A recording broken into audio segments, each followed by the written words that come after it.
Have you ever looked at your bank account and felt like you were doing everything right, yet the numbers just weren't adding up? You work hard, you save where you can, and you try to be responsible, but at the end of the month, your balance seems to have vanished into thin air. It is a frustrating, silent struggle that millions of Americans are facing right now. It feels like you are caught in what I call a vampire economy. This is an environment where the systems we used to trust are now designed specifically to drain your wealth through tiny, invisible leaks. Today, we are going to do more than just list things that are too expensive. We are going to perform a deep dive surgery on the ecosystem of waste that surrounds us. I am going to show you how corporations have engineered your daily habits to profit from your loyalty, and more importantly, I will give you the precise, smart moves to take that power back. The truth is, the world has changed, but our spending habits are often stuck in the past. We are currently facing two silent killers of wealth: shrinkflation and skimpflation. You probably noticed that your favorite box of cereal is smaller, but the price stayed the same. That is shrinkflation. But skimpflation is even more dangerous. This is when a company keeps the package the same, but replaces high-quality ingredients or reliable materials with cheap synthetic alternatives. If you feel like things just don't last like they used to, or food doesn't taste the same, you aren't imagining it.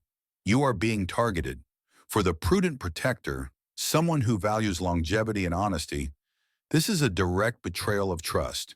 It is time to stop playing their game and start playing your own. Let's start with the most obvious culprit: fast food and chain restaurants. Not long ago, fast food was the ultimate budget hack for a busy family. Today, a basic combo meal can easily run you $12 to $15. When you factor in a family of four, you are looking at $60 for a meal served in a paper bag. That is the same price as a sit-down dinner with real silverware. The value proposition has completely collapsed. The smart move here is the modern meal prep. By spending just 2 hours on a Sunday to prep high-quality proteins and grains, the average American household can save over $400 a month. That is nearly $5,000 a year back in your pocket, simply by refusing to pay a premium for convenience that isn't even convenient anymore. Next on the list are snack foods and candy. Have you noticed how a bag of chips is now mostly air and costs nearly $7? These items have transitioned from everyday treats to luxury indulgences in terms of price, but the nutritional value remains at zero. We are paying more for less product and more chemicals. Instead of buying these air-filled bags, look for generic staples. Most store-brand nuts, seeds, and basic snacks are produced in the same facilities as the big brands, but cost 40% less. You're essentially paying $5 extra just for the logo on the plastic bag. It is a tax on brand loyalty that you can stop paying today. Even your morning routine has been weaponized. Subscription coffee and soda programs seem like a deal, but they are designed to get you into the store where you will inevitably buy a $5 muffin or a breakfast sandwich. This is high-frequency hitting. They want you in their ecosystem every single day. If you are serious about building wealth, invest in a high-quality thermos and a bag of premium beans. It pays for itself in less than a month. Now let's look at the bigger traps. New cars and the iron cage of debt. The average price of a new car has soared to nearly $48,000. Combine that with interest rates hitting 8 or 9%, and many people are signing 84-month loans. That is 7 years of your life dedicated to a machine that loses 20% of its value the moment you drive it off the lot. You are effectively paying a new car tax that keeps you from ever achieving true financial freedom. The smart move is to look for a 3 to 5-year-old vehicle with a documented service history. Let someone else take that massive initial depreciation hit while you keep the thousands of dollars in interest for your own retirement fund. This leads us to a very painful topic: new construction homes. There is a common myth that new is always better.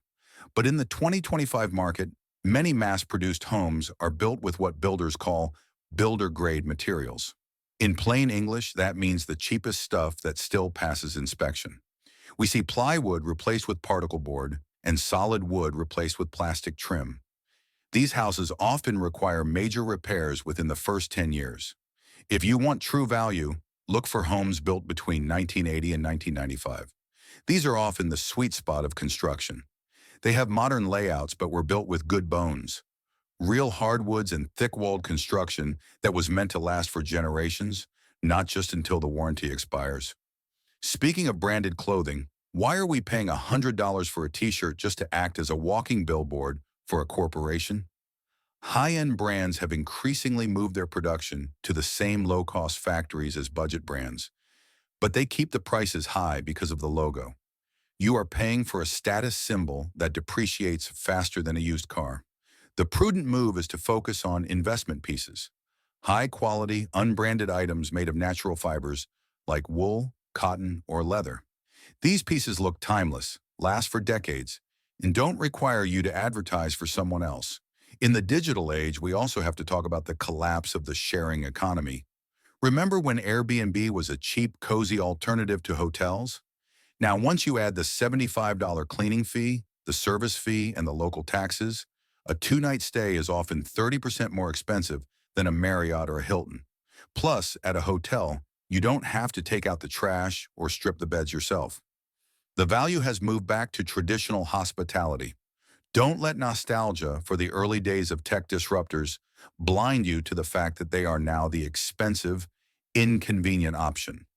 One of the most insidious vampires is your auto insurance. Many companies have a loyalty tax. They know that once you sign up, you probably won't leave. So they quietly increase your premium by 5 or 10% every year, banking on your busy schedule to keep you from comparing rates. I have seen people save over $1,000 a year just by spending 30 minutes on a comparison site. That is one of the highest hourly wages you will ever earn.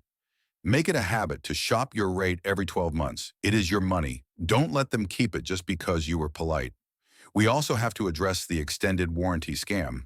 Retailers love these because they are almost pure profit. Statistics show that the vast majority of products that are going to fail will do so during the manufacturer's initial warranty period. Paying an extra 20% for peace of mind is usually just funding the retailer's bottom line. Instead of buying a warranty, take that same amount of money and put it into a dedicated repair fund in a high-yield savings account. If the item breaks, you have the cash. If it doesn't, you still have your money. Lastly, be very careful with hobby degrees or unverified online certifications. In a world of high inflation, an education is only an investment if it provides a measurable return. Borrowing tens of thousands of dollars for a degree in a field with no job prospects isn't an education. It is a financial death sentence. If you are looking to pivot careers later in life, focus on high-income skills like project management, technical sales, or specialized trades. These often require short, intensive training rather than four-year commitments and provide immediate cash flow. So, how do we take all of this and turn it into a victory? It starts with a prudent protector strategy. First, implement the 50-30-20 rule, but with a twist. Aim to get your necessities down to 40% by eliminating these invisible leaks. This creates a 10% freedom gap that you can use to aggressively fund your retirement or pay off high-interest debt. Second, adopt the cost-per-use mindset. A $500 pair of boots that lasts 10 years is infinitely cheaper than a $50 pair that lasts 6 months. Stop looking at the price tag and start looking at the lifespan. True wealth isn't about how much you earn. It is about how much you keep. Every time you refuse to pay for an overpriced meal, a bad insurance policy, or a cheap mass-produced house, you are casting a vote for your own freedom. You are telling the vampire economy that your hard-earned money belongs to your family and your future, not their shareholders. I want to hear from you. Which of these items have you stopped buying recently, and how much has it changed your life? Have you found a smart move that I missed? Share your experience in the comments below. Your insight might be the exact piece of advice someone else in our community needs to hear today. Remember, being prudent isn't about being cheap. It is about being smart. It is about protecting what you have built so you can live the life you actually want. Thank you for watching, and I will see you in the next deep dive.